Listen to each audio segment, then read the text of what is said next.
Start किया ना। Very good morning अंदर की सभी स्टूडेंट्स, जो हिंदी के स्टूडेंट्स हैं, सभी को मेरी तरफ से शुभोदय, गुड मॉर्निंग। आज मैं आपको जयशंकर प्रसाद जी का भारत काव्य निधि पुस्तक से, जो हमारे सिलेबस में है, शैक्षणिक उसमें है, उसमें से आपको जो है भारत, ये जो छठी कविता है और जिसके लेखक जयशंकर प्रसाद महाकवि, इस कविता के बारे में आपको विस्तृत रूप से पढ़ाऊंगा और साथ में थोड़ा मैं जयशंकर प्रसाद जी के बारे में आपको थोड़ा मैं बता दूं। पहले जयशंकर प्रसाद जी,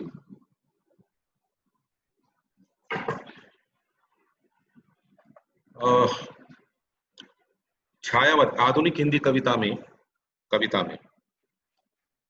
छायावाद के पहले और प्रमुख कवि जयशंकर प्रसाद है। छायावाद के पहले और प्रमुख कवि,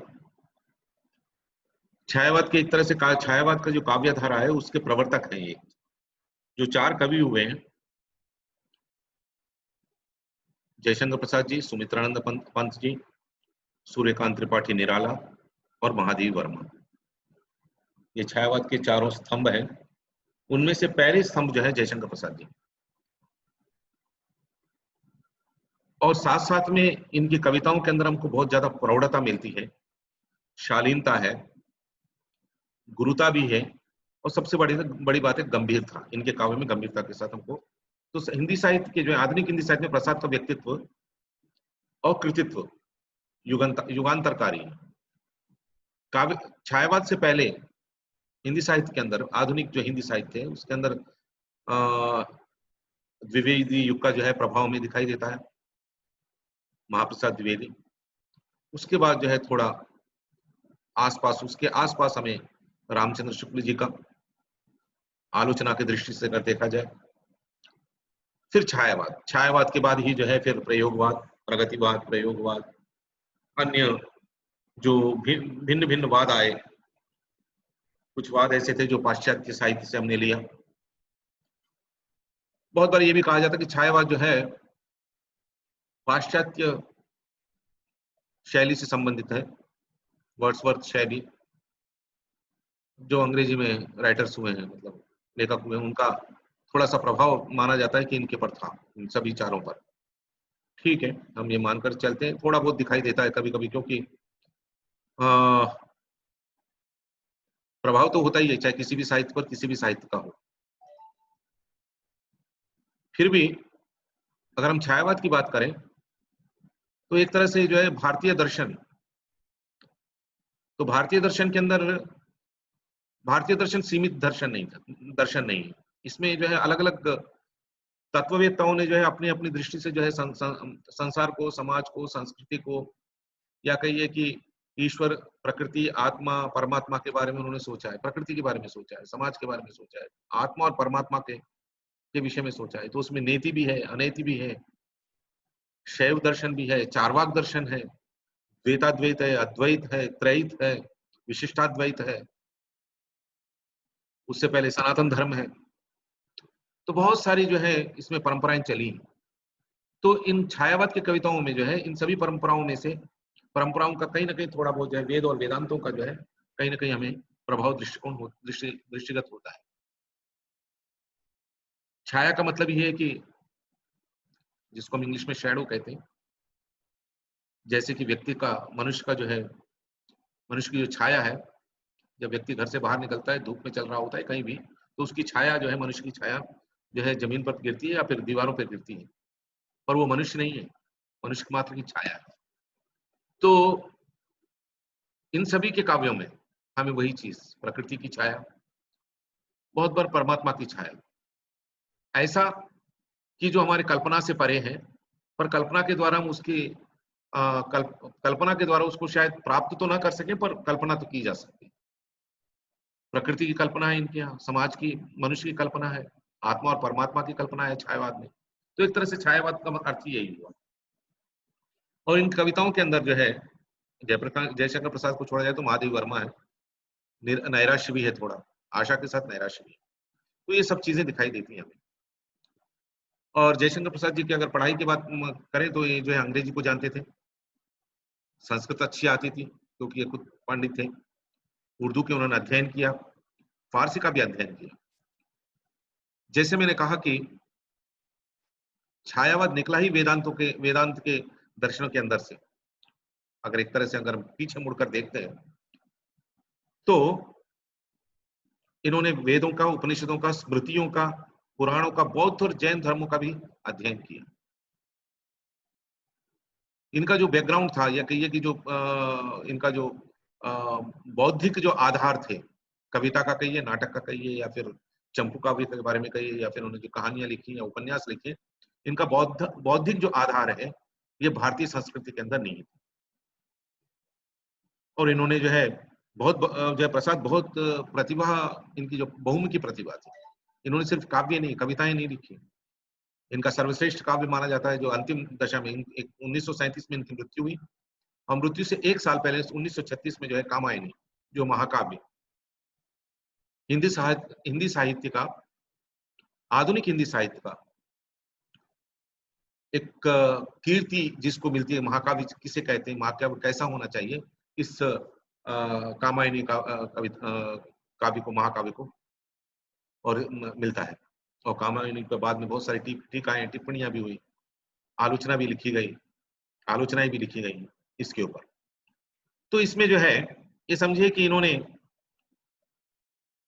काव्य भी लिखे, नाटक भी, नाटकों में भी इनका जो है चंद्रगुप्त नाटक है, अजात शत्रु बहुत ही सुंदर नाटक, स्कंदगुप्त, ध्रुव स्वामिनी, ये सभी जो है हमें बहुत सुंदर नाटक थे। और नाटकों का जो परिपूर्णता होनी चाहिए, नाटकों के अंदर जो किस तरह से नाटक का जो परिभाषा होती है उसके अंतर्गत एक नाटक लिखे गए। और ये ज्यादातर नाटक इनके ऐतिहासिक नाटक, जैसे कामायनी ऐतिहासिक जो है कविता है, महाकाव्य है, और वैसे इनके ज्यादातर नाटक जो है ये भी जो है ये ऐतिहासिक है। इनके 3 उपन्यास भी आए, कंकाल, तितली और इरावती। इरावती उपन्यास अधूरा रह गया, लिखते लिखते इनकी मृत्यु हो चुकी थी। और फिर उन्होंने निबंध भी लिखे। तो कहने का मतलब यह है कि जयशंकर प्रसाद जो थे ये छायावाद के प्रवर्तक थे और प्रथम कवि थे। इनकी जो भाषा है, भाव है, वो बहुत कोमल है, मधुर है, और मृदुल भावनाओं से कविता कामिनी का उन्होंने श्रृंगार किया है। प्रसाद सौंदर्य और प्रेम के कुशल चितेरे कवि भी हैं। यहाँ सौंदर्य का मतलब स्त्री सौंदर्य नहीं, स्थूल सौंदर्य नहीं, सूक्ष्म सौंदर्य, जिसको हम प्रकृति के अंदर देखते हैं, जिसको हम अपने आत्मा के अंदर देखते हैं, जो हमारे हृदय के अंदर है। तो ये जो है कोमल और मृदुल भावनाओं से भरे हुए कविताएं लिखी इन्होंने। और साथ में इनकी कविताओं के अंदर हमें जो है प्रेम का जो है कोमल हमको स्पर्श मिलता है। चितेरे कवि, इनका जो एक और प्रमुख काव्य है आंसू, ये विरह काव्य है, वियोग से संबंधित, प्रेम के अंदर जो है श्रृंगार रस के 2 भाग माने गए, 2 रूप माने गए, संयोग, प्रेम में किसी के साथ मिलना, फिर वियोग, बिछड़ना। तो आंसू जो काव्य है इसमें वे खुद जो है विरह काव्य है। इसमें वैयक्तिक विरह की अनुभूति। देखिए, अगर हम मीरा की कविताओं की बात करते हैं और फिर जाके छायावाद के अंदर हम जब महादेव वर्मा आपको पढ़ाएंगे, तो महादेव वर्मा के काव्य में जाने के बाद हमें इन दोनों को, मीराबाई के काव्य में और महादेव वर्मा के काव्य में, हमें ईश्वर के प्रति, ईश्वर से अलग होकर जो व्यक्ति विरह में डूबा हुआ है, ये कविता के अंदर ये भाव मिलते हैं। पर आंसू जो इन्होंने कविता लिखी है, कविता में जो है वैयक्तिक विरह, एक व्यक्ति जो है अपने जीवन के अंदर, या विरह का मतलब स्त्री और पुरुष का जो प्रेम है उसके बाद बिछड़ना नहीं होता। जरूरी नहीं कि विरह उसे ही कहा जाए। विरह का मतलब हर संबंधों के अंदर, मानव समाज के अंदर मानव के साथ, मानव का अपने परिवार के साथ जो अलग अलग संबंध है, संबोधन है, उनमें जो संयोग और वियोग है उसको भी हम वैयक्तिक रूप से ही लें। तो वैयक्तिक विरह की अनुभूति इनके उसमें हमें मिलती है। इन्होंने और भी बहुत सारी कविताएं लिखी। इनकी, जैसे मैंने कहा, आपको बताया, कामायनी जो है प्रकृति के भयानक स्वरूप, और रौद्र स्वरूप का जो वर्णन किया है कामायनी के अंदर। अगर देखा जाए तो ये चीज जो है हमें वेदों के अंदर भी मिलती है, जल प्रलय जिसको कहते हैं। और आश्चर्य की बात है कि कुरान के अंदर भी जल प्रलय माना गया है जहां पर। और फिर बाइबल के अंदर ये बात आई जल प्रलय की बात, जब नूह जो है नाव में सवार होकर बच जाते हैं और उसके पास नूह जो होता है वो अपने जल प्रलय के अंदर बच जाता है और उसके एक नाव है, नाव के अंदर बहुत सारे पशु पक्षी हैं, उनको लेकर वो जो है आगे निकलता है और फिर संसार की रचना होती है। बाइबल के अंदर उसी चीज का वर्णन आया है, कुरान के अंदर भी उसी चीज का वर्णन आया है, और भारतीय साहित्य के अंदर भी उसी चीज का वर्णन आया है। और उस भारतीय साहित्य के अंदर जो वर्णन है उसको उन्होंने आधार बनाकर कामायनी की रचना की, महाकाव्य की। इसमें एक चीज आपको मैं बता दूं, जल प्रलय की मतलब जल प्रलय जब हो रहा था, एक बहुत रौद्र रूप, एक भयानक स्वरूप प्रकृति का हमें दिखाई दे रहा था पानी का। आज भी हम देख रहे हैं, आज अगर हम देखते हैं कि हर साल बारिश में जो है, असम में कहिए, नेपाल में कहिए, और बिहार में कहिए, कभी कभी कहाँ बहुत बार उत्तर प्रदेश में, महाराष्ट्र में बहुत जगह जो है बाढ़ आती है। और बाढ़ जो है भयंकर रूप से आती है, और जो है बाढ़ जो है पूरे जहां जहां बाढ़ आती है वहां वहां की जो जगह है पूरी तहस नहस करके निकल जाती है। अर्थव्यवस्था का नाश हो जाता है, घर गिर जाते हैं, खेत खलियान बर्बाद हो जाते हैं, और मनुष्य के प्राण हानि भी होती है। हम देखते हैं कि जो है समुद्र के अंदर सुनामियां आती हैं अलग अलग जगह पर, तो उस समय भी वैसे ही होता है। तो जल प्रलय वेदांत के अंदर, वेदों के अंदर, भारतीय दर्शन के अंदर जो है पृथ्वी के बारे में कहा गया है कि हर एक कल्प के बाद, एक समय के बाद प्रलय होता है, संसार खत्म हो जाता है। उसके बाद फिर धीरे धीरे धीरे धीरे उसको हजारों साल, लाखों, करोड़ों साल लग जाते हैं फिर पृथ्वी को जो है फिर बनने में, फिर मनुष्य की उत्पत्ति जो अंतिम दशा है, फिर लाखों करोड़ों साल बाद फिर प्रलय। तो प्रलय के रूप अलग अलग हो सकते हैं, क्योंकि बाइबल में और कुरान के अंदर, वेदों के अंदर जल प्रलय की बात की गई। बाद उससे पहले अग्नि का प्रलय हो चुका होगा या फिर आगे होगा, हम नहीं बता सकते, क्योंकि कुरान के अंदर भी जल प्रलय की बात की गई है, वेदों के अंदर, बाइबल के अंदर भी जल प्रलय की बात की है, और वेदों के अंदर तो आया ही है, अपने भारतीय दर्शन के अंदर। तो उस जल प्रलय के रूप को लेकर, तो जल प्रलय में कौन कौन बचा? रामायण के अंदर मनु, जिनसे हम मानव शब्द का उत्पत्ति हुई, जिसे हम कहते हैं मानव, मनुष्य, जो हम लोग सभी हैं, मनु की संतान है हम लोग। तो मनु भी जो है एक दो नहीं हुए, बहुत सारे 10 के लगभग 10 मनु हुए हैं, वैवस्वत मनु हुए हैं। मनुस्मृति को लिखने वाले मनु अलग है। तो पहले जो मनु है ये है जो कामायनी में और वेदों के अंदर या भारतीय दर्शन के अंदर मिलता है, कि जहां से मानव की उत्पत्ति हुई। तो मनु के साथ जो बचे हुए दो ही व्यक्ति, दो स्त्रियां थी, श्रद्धा और इड़ा। एक्चुअली देखा जाए, एक कहा जाए, कामायनी जो है ये जल प्रलय के साथ साथ सामाजिक संदर्भ को लेकर लिखने के बाद ये जो है आध्यात्मिक है, प्रतीकात्मक रूप से लिखा गया है रामायण। तो मनु जो है, मनुष्य जो है, तो मनुष्य जो है दो विषयों को लेकर चलता है। हमारी जो चेतना है, चेतना के अंदर 5 चीजें हैं हमारे अंदर। स्थूल शरीर के अंदर सूक्ष्म शरीर जो है हमारे 5 हैं। उसमें पहली बात है आत्मा, उसमें प्राण, प्राण के बाद हृदय, बुद्धि, बुद्धि के बाद हृदय, और हृदय के बाद मन।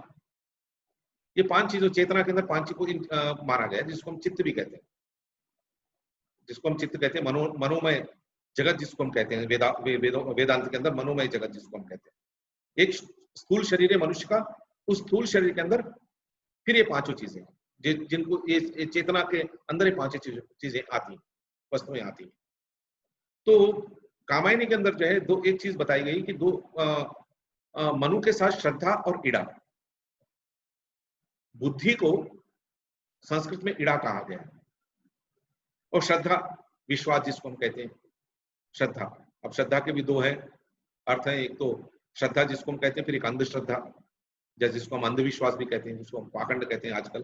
तो अंधश्रद्धा और श्रद्धा में फर्क है। श्रद्धा जो हम उसी की कर सकते हैं जो हमसे बड़े हैं, जिनके अंदर जो है अकल्पनीय, अनिर्वचनीय चीजें हैं, जिनके अंदर अच्छाइयां हैं, गुण है, हम उनके प्रति श्रद्धा रखते हैं। अगर स्थूल रूप से देखें तो हम जो है, हमारे चारों ओर जो लोग हैं, सबसे पहले माता पिता, और फिर उसके बाद गुरु, जिनके प्रति हमारी अपार जो है श्रद्धा होती है, माता पिता और गुरु पर। बाद में जो है हमारे जीवन में जो अच्छे लोग आते हैं उनके ऊपर भी हमारी श्रद्धा होती है, हम उन पर जो है विश्वास करते हैं। तो श्रद्धा एक। और फिर जो है कामायनी के अंदर दूसरी है इड़ा। तो मनु की दो पत्नियां मानी गई, श्रद्धा और इड़ा। तो प्रतीकात्मक रूप से कामायनी के अंदर श्रद्धा और इड़ा का संघर्ष दिखाया गया कि बुद्धि श्रेष्ठ है या श्रद्धा, इसका संघर्ष दिखाया गया मनु के माध्यम से। और उस संघर्ष की गाथा जो है उन्होंने व्यापक रूप से देखा जाए तो समाज के अंदर भी वही होता है, मनुष्य के जीवन के अंदर, वैयक्तिक जीवन के अंदर या फिर समष्टिगत जो जीवन है उस जीवन के अंदर जो है यही चीजें होती हैं। हम बुद्धि की बात मानकर चले या फिर हृदय की बात मानकर चले, जहां श्रद्धा होती है। बुद्धि प्रेम नहीं करता और हृदय कभी जो है किसी चीज को तुलना नहीं करता, तोलता नहीं। तो ये दोनों चीजें अलग है। और उसके अंदर फिर एक और चीज है मन, जिसको मानव जो हमेशा बुराई की तरफ जा रहा हो, हृदय जो हमेशा अच्छाई की तरफ जा रहा होता है, और बुद्धि जिसको इन्होंने इड़ा कहा है, जो मन और हृदय के बीच में स्थापित है, जो सही क्या है गलत क्या है बताने की कोशिश कर। बुद्धि जो हमेशा जो है तोल मोल की बात करती है, बुद्धि जो हमेशा जो है जिसके अंदर जो है जिसको हम कहते हैं ना इमोशन, जिसको इंग्लिश में कहते हैं, अंग्रेजी में इमोशनल चीजों के बारे में नहीं सोचती बुद्धि। वो हमेशा जो है ये कहिए कि वैयक्तिक रूप से बुद्धि जो है हमेशा ये सोचती है कि इमोशनल नहीं होना चाहिए। व्यावहारिक, जिसको हम हिंदी में कहते हैं, संस्कृत में व्यावहारिकता के बारे में बात करते हैं। तो यहाँ पर जो है कामायनी में जयशंकर प्रसाद ने मनु, इड़ा और श्रद्धा, इन तीन पात्रों को लेकर प्रतीकात्मक रूप से, सांकेतिक रूप से हमें बताने की कोशिश की कि समाज, मनुष्य, आत्मा, परमात्मा, इन सबके बीच में संबंध क्या है। साथ में हृदय और मस्तिष्क का संघर्ष दिखाया गया, दुख और सुख का संघर्ष दिखाया गया, प्रकृति और निवृत्ति का संघर्ष दिखाया गया, शासक और शासित का रूप दिखाया गया। शासक जो व्यवस्था चला रहे हैं, जो देश को चलाते हैं। अब शासक का मतलब देश को चलाना नहीं होता, घर में माता पिता भी एक शासक है और बच्चे शासित हैं। अब शासित हैं तो वहां पर एक और शब्द आता है, शोषित भी होते हैं। व्यवस्था जो है शासन भी करती है जनता पर और उनका शोषण भी करती है। तो शासक और शासित और नर नारी का सामंजस्य, नर और नारी, जैसे मैंने कहा मनु नर है, मानव, और श्रद्धा और इड़ा नारी है, नर और नारी का। तो ये जो सब चीजें बताई गई हैं, इन सब का हृदय और मस्तिष्क का सामंजस्य स्थापित करने की कोशिश की है। क्योंकि अगर हृदय की बात मानेंगे तो हो सकता है कि हमारे साथ बुरा हो जाए, अगर हम बुद्धि की मानेंगे तो हो सकता है कि हम जीवन में जिए ही नहीं, ठीक तरह से जी ना पाए, क्योंकि बहुत ज्यादा व्यावहारिक होंगे तो कोई संबंध ही नहीं बनेंगे, संबंधों में विच्छेद आ जाएगा। तो श्रद्धा और इड़ा बुद्धि में भी उन्होंने जो है सामंजस्य स्थापित करते हुए बताने की कोशिश की, मनुष्य को किस तरह से जीना, मानव को किस तरह से जीना, समाज को कैसे होना चाहिए। अब एक मनुष्य पैदा हुआ, या तो एकदम बुरा बन जाए या फिर साधु सन्यासी बनकर चला जाए, तो होगा क्या? दोनों जो है विपरीत ध्रुव के चीजें हैं, और मनुष्य के वो जो उससे जो है मनुष्यता का कोई लाभ नहीं होने वाला। मैं सन्यासी बन जाऊं और जंगल में जाकर ईश्वर की पूजा करूंगा, तो आपकी पूजा से आपको शायद मोक्ष की प्राप्ति हो सकती है, आपको कुछ प्राप्त हो सकता है, पर आपके कारण संसार को क्या मिला, समाज को क्या मिला, दुनिया को क्या लाभ हुआ, आपको जिसने पैदा किया, माता पिता ने, उनको क्या मिला? या फिर हम एकदम बुरे बन जाएं तो जिससे समाज जो आपसे डरना से प्रारंभ करे, या फिर आपके कारण समाज और परिवार और देश सबका नुकसान हो।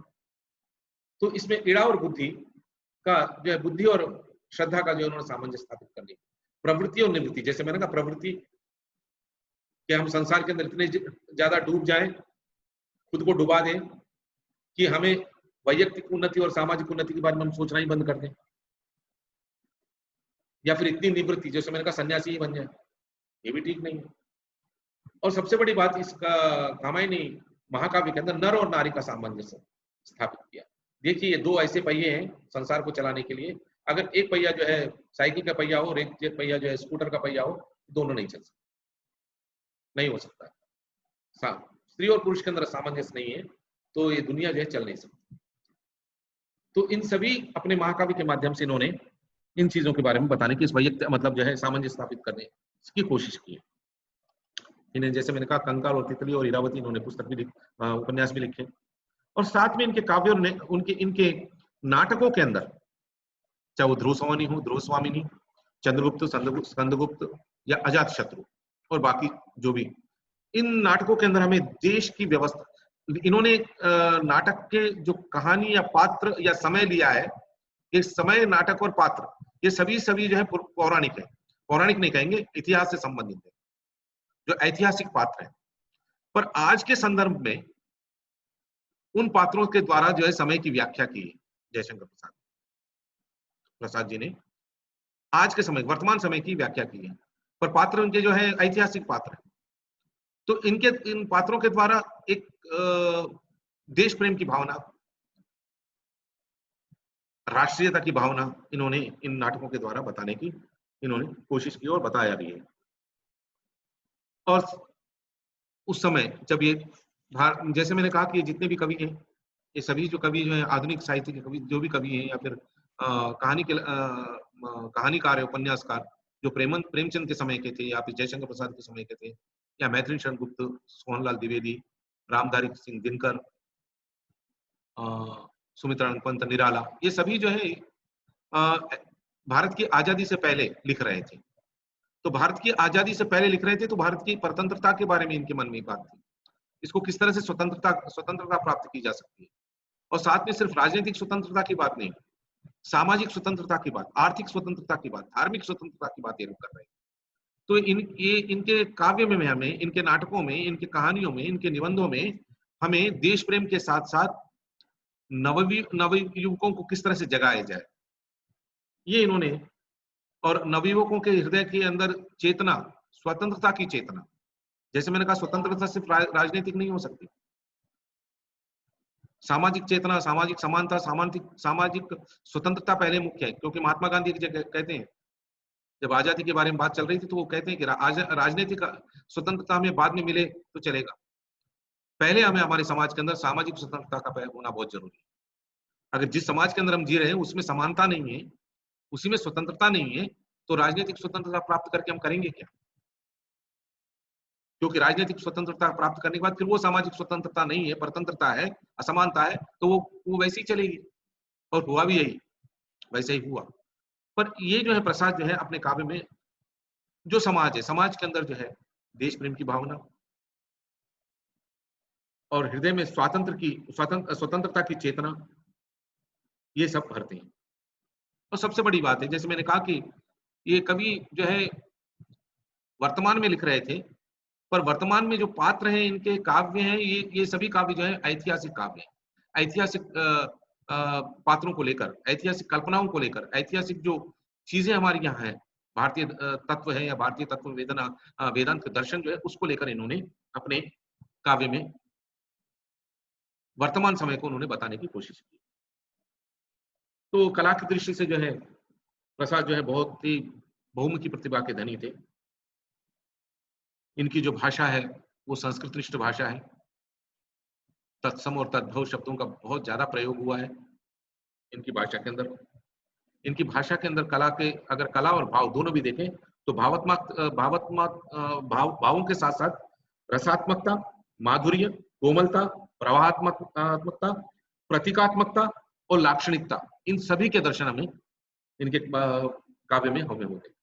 तो ये प्रस्तुत रचना जो है, जैसे मैंने कहा कि ऐतिहासिक पात्र, इसमें ऐतिहासिक पात्र है, जैसे हमारे देश का नाम भारत है, तो हमने भारत ये नाम कहाँ से पढ़ा? तो बहुत सारे कहानियां हैं इस भारत के, भारत कहाँ से पड़ा नाम। जैसे हम इंग्लिश में कहते हैं इस देश को इंडिया, तो इंडिया कहाँ से? इंदुस वैली, जो मोहनजोदड़ो में जो सिंधु नदी बहती थी, सिंधु का हिंदू हुआ और हिंदू से इंडिया हो गया, और हिंदू से ही हिंदुस्तान बना, और हिंदू से ही हिंदू धर्म के बारे में बात करते हैं। तो हिंदू धर्म जो कि एक्चुअली सनातन धर्म है, हिंदू धर्म ऐसा जिसकी कोई जो है एक परिभाषा या व्याख्या नहीं है, ये जीवन जीने की कला है एक तरह से, हिंदू धर्म। तो इंडस वैली, सिंधु नदी और सिंधु से हिंदू। तो शब्दों का हेर-फेर या शब्दों का हेर-फेर के बजाय हम ये कहें कि शब्दों का जो है बदलना, भाषा का बदलना इसके साथ। तो भारत जो एक कविता है, इस कविता में जो है का जो मूल रूप है, जैसे मैंने कहा कि ऐतिहासिक, तो ऐतिहासिक रूप ये है, प्रस्तुत रचना में जो है प्रसाद ने शकुंतला और दुष्यंत, महाकवि कालिदास ने अभिज्ञान शाकुंतलम करके महाकवि, जिस तरह से जयशंकर प्रसाद का महाकाव्य कामायनी प्रसिद्ध है संस्कृत हिंदी में, उसी तरह से अभिज्ञान शाकुंतलम कालिदास का, रघुवंश महाकाव्यम कालिदास का, मेघदूतम कालिदास का, बहुत ही प्रसिद्ध है। तो अभिज्ञान शाकुंतलम में जो शकुंतला और दुष्यंत का प्रेम, कण्व ऋषि के जो पास शकुंतला बढ़ रही थी, पल रही थी, बड़ी हो चुकी थी, यौवन से भरपूर हो चुकी थी, और ऐसे समय में दुष्यंत जो उनसे जाकर, ये राजा जो दुष्यंत है वो मिलने, वो शिकार करने के लिए जाते हैं, और वहां पहुंचते पहुंचते वो उस कण्व ऋषि के आश्रम में पहुंच जाते हैं, और वहां पर वो शकुंतला को देखते हैं, और शकुंतला पर जो है मोहित हो जाते हैं। मोहित होने के बाद जो है वो गंधर्व विवाह होता है दोनों का, और गंधर्व विवाह होने के कारण जो है, गर्भवती हो जाती है शकुंतला, और दुर्वासा किसी एक ऋषि के शाप के कारण जो है दुष्यंत जो है शकुंतला को भूल जाते हैं, भूल कर चले जाते हैं, और वो मिलने भी नहीं आते। दुष्यंत उनसे भूल चुके होते तो मिलना नहीं होता, और शकुंतला उसी कण्व ऋषि के आश्रम में जो है भरत को जन्म देती है, भरत। और ये माना गया है कि उसी भरत के नाम से जो है भारत, हमारे देश का नाम भारत पड़ा। उससे पहले इस देश को हम आर्यावर्त करके बुलाया करते थे, और उसका नाम जो है हमें बाद में भारत के नाम पर ही भारत पड़ा है, ये हम मानकर चलते हैं। और ये एक कहानी है, कल्पित कहानी तो नहीं कह सकते, पर कहानी तो है, धारणा है, हम जिसको कहेंगे, हम ये कहेंगे धारणा। तो उसकी जो है, उस छोटे सा बालक भरत, जो 5-6 साल का बालक है, जो कण्व ऋषि के आश्रम में इधर उधर घूम रहा है, क्योंकि आश्रम जंगल में है, गुरुकुल है, और गुरुकुल में जो है विद्यार्थी भी पढ़ रहे हैं, ऋषि हैं, ऋषियों की पत्नियां हैं, शकुंतला खुद है, शकुंतला के साथ जो है उनकी सहेलियां हैं, और गाय है, पशु पक्षी हैं, हिरण है, और वहां पर जो है सिंह और सिंहनी और सिंह के जो शावक हैं, छोटे से बच्चे हैं, वो भी हैं उस आश्रम के अंदर। और उस आश्रम के अंदर वो जो भरत है, उन शावकों के साथ, मतलब सिंह और सिंहनी के जो छोटे छोटे बच्चे, उनके साथ भी खेल रहा है। तो इस कविता के अंदर भरत के, उस छोटे से भरत की, जो शिशु भरत है, जो 6-7 साल का भरत है, उस भरत की जो है वीरता के बारे में, साहस के बारे में, उद्दंडता के बारे में हमको जयशंकर प्रसाद ने बताने की कोशिश की, मनोरूप से, कि एक बच्चा जो है किस तरह से शावकों के साथ खेल रहा है। तो कविता में आपको पढ़ के सुनाता हूं, और फिर उसका अर्थ भी बताऊंगा। आहा खेलता कौन यहाँ शिशु सिंह से, आर्यवृंद के सुंदर सुख में भाग्य सा, कहता है उसको लेकर निज गोद में, खेल खेल मुख सिंह बाल, मैं देख कर गिन लूंगा तेरे दांतों को, है भले देखो तो कैसे ये कुटिल कठोर है। छोटा सा लड़का जो शावकों के साथ खेल रहा है, सिंह के शावकों के साथ, वो जो है, या खुद भरत जो है शिशु है, और वो शिशु जो शावक है सिंह के, उनके साथ वो खेल रहा है। और कण्व ऋषि के आश्रम में जो आर्य है, श्रेष्ठ पुरुष है, स्त्री और नारियां हैं, पुरुष और नारियां हैं, वो सब इस चीज को देख भी रहे हैं। तो क्या है, कहता है उसको लेकर भी निज गोद में, वो छोटे से एक शावक को लेकर, सिंह के पुत्र को, जो छोटा सा शावक है, उसको लेकर अपने गोद में, वो उससे कह रहा है, कौन, भरत कह रहा है, क्या कह रहे हैं भरत, खेल खेल मुख सिंह बाल मैं देखकर। वो जो है उस छोटे से जो बालक सिंह है, शावक है, उसका मुंह खोलकर वो देख रहे हैं, और क्या कह रहे हैं, गिन दूंगा मैं तेरे दांतों को, हे भले, ये जो तेरे दांत है मैं इनको गिनना चाहता हूँ, गिनूंगा दांत कितने हैं, और ये देखना चाहता हूं कि ये दांत कठोर क्यों है, कितने कठोर है। ये जो है बच्चा खेल रहा है, जैसे हम देखते हैं कि घरों में बच्चे अगर अपने घरों में अगर कुत्ता हो तो कुत्तों के साथ बच्चे खेलते हैं, बिल्ली है तो बिल्ली के साथ बच्चे खेलते हैं। तो वैसे वो जंगल, वो कण्व ऋषि का आश्रम जो है वो अरण्य में था, वन में था। तो वन की उपज के साथ साथ वन में रहने वाले जितने भी प्राणी, अलग अलग प्राणी हैं, वो आश्रम में आते जाते थे। और आश्रम में रहने वाले जो लोग थे, जो स्त्री और पुरुष हैं, ऋषि मुनि है, उनके उनके साथ जो है उनका एक तरह से जो है आत्मिक संबंध भी है, पशुओं और पक्षियों का। तो ये लड़का जो है भरत खेल रहा है। फिर कह रहे हैं, देखकर बालक के इस औद्धत्य को, औद्धत्य का मतलब औद्धत्य का अर्थ एक तरह से देखा जाए तो ये कहेंगे कहेंगे कि कुटिलता या उदारता तो नहीं, औद्धत्य का मतलब एक तरह से ये कहिए कि मतलब यहाँ बच्चा जो है एक डर, जिसके मन में डर नहीं है उसको औद्धत्य कहेंगे। औद्धत्य संस्कृत का शब्द है, जिसके मन में बिल्कुल डर ही नहीं है, जिसके मन में डर है ही नहीं। तो कह रहे देखकर बालक के इस औद्धत्य को, लगी गरजने भरी सिंहनी क्रोध से, छड़ी तान कर बोला बालक रोष से, बाधा देगी क्रीड़ा में यदि तू कभी, मार खाएगी और तुझे दूंगा नहीं, अरे जा यहां से भाग जा। तो कह रहे हैं कि जब उसके भारत के मन में सिंहनी के प्रति कोई डर है ही नहीं, तो वो सिंहनी जो है जब वो देखती है कि अब मेरे शावक के साथ, मेरे छोटे से बच्चे के साथ जो है ये लड़का, ये छोटा सा लड़का, ये जो है ये क्या कर रहा है, मुंह में जो है जबड़ों को खोलकर, मुंह में हाथ डालकर, दोनों हाथ डालकर खोलकर वो जो है खोल रहा है। अब यहाँ सिंहनी को मालूम नहीं है कि वो दांत गिनने चाहते हैं। उनको लग रहा है कि उनके पुत्र पर जो है कोई व्यक्ति जो है, छोटा सा बच्चा जो है अत्याचार कर रहा है, या फिर अत्याचार के बजाय दुख पहुंचा रहा है, तकलीफ पहुंचा रहा है। जबकि उस शावक के बच्चे को कुछ महसूस नहीं हो रहा, वो तो खेल रहा है भरत के साथ। तो कह रहे कि ये सब ये देखकर जो है सिंहनी जो है गरजने लगी गुस्से से। तो छोटा सा बालक जिसके हाथ में लकड़ी का एक छड़ी भी थी, उसको छड़ी को तान कर कहता है बालक गुस्से से, रोष से, इसकी तरफ सिंहनी को कहता है, बाधा देगी क्रीड़ा में, मैं शावक के साथ, तेरे शावक के साथ मैं खेल रहा हूं, और इस खेल में अगर तू बाधा देगी, क्रीड़ा का शब्द अर्थ होता है खेल, बाधा अगर देगी तू तो मार खाएगी मुझसे। क्या खाएगी? मार खाएगी।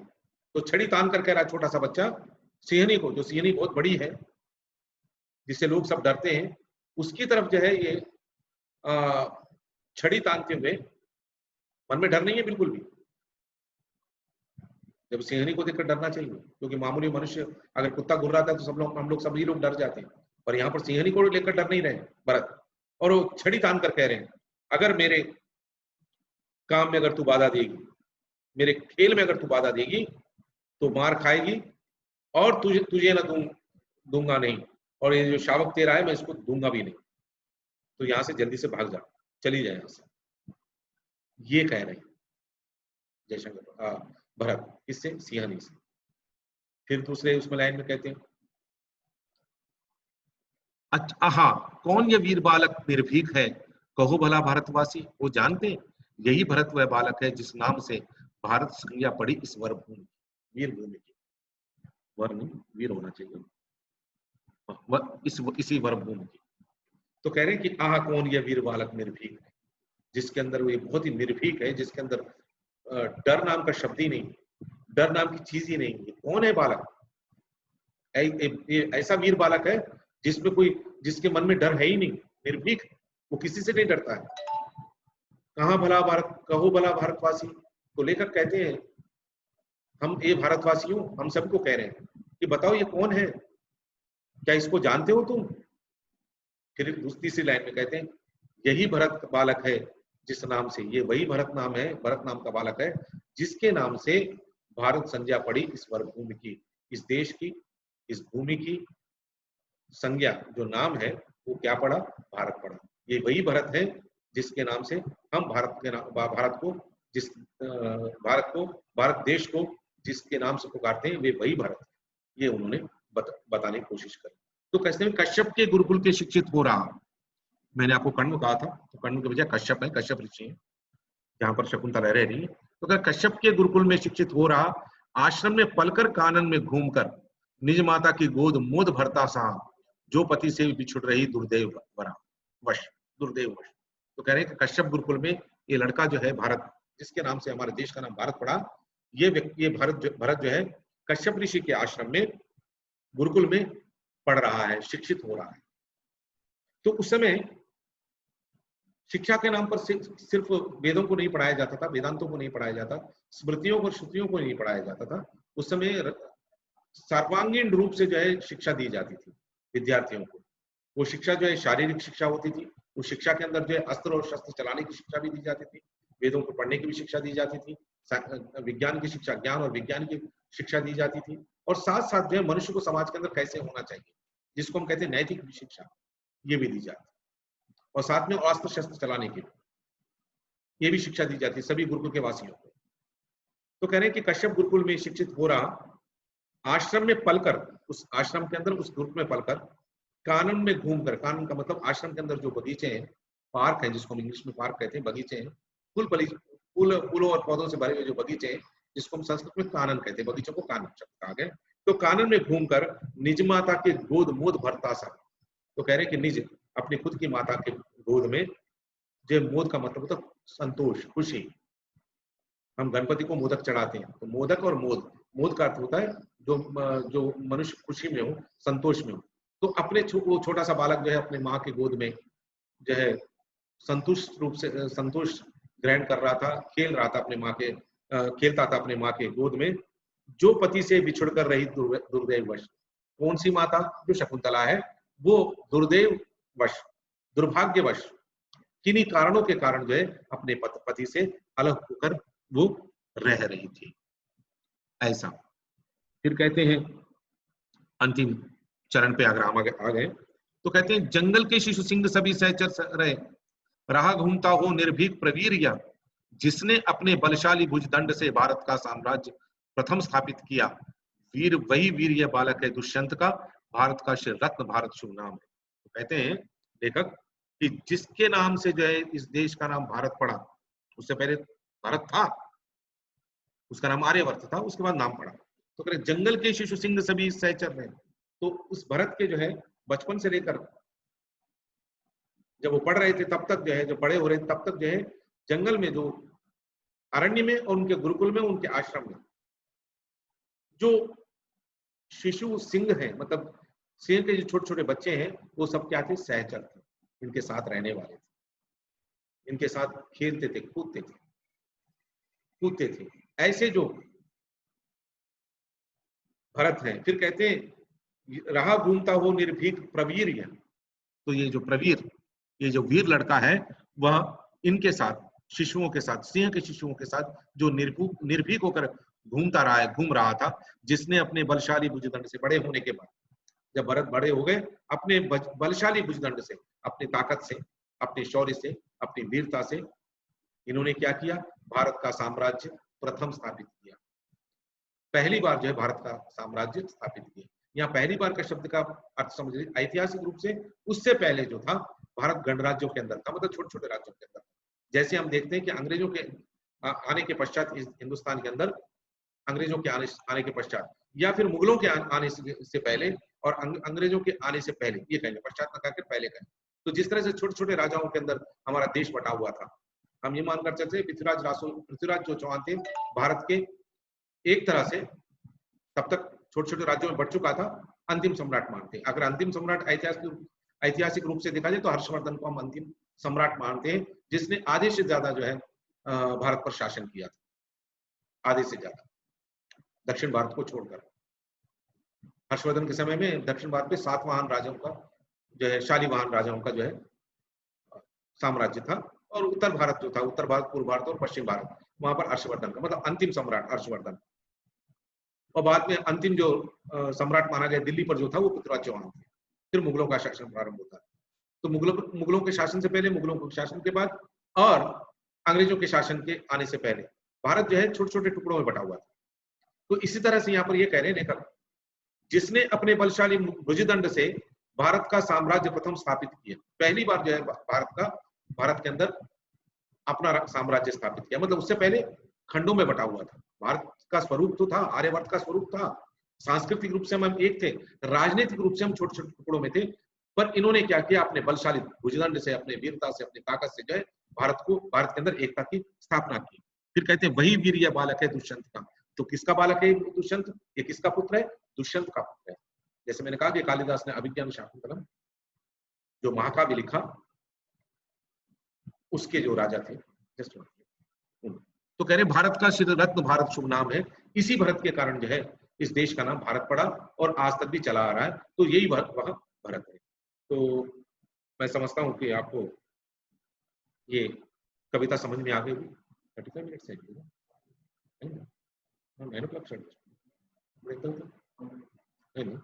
ओके, तो इस कविता को जो है हम यहीं समाप्त करते हैं। आप, मैं समझता हूँ आप लोगों को ये कविता अच्छी तरह से समझ में आ गई होगी, क्योंकि ऐतिहासिक कविता है। इसके बाद जो है दूसरी में कविता मैं पढ़ा। तो बहुत बहुत धन्यवाद। और इन कविताओं के जितने भी अब तक पढ़ाए गए, उन सबके प्रश्न और उत्तर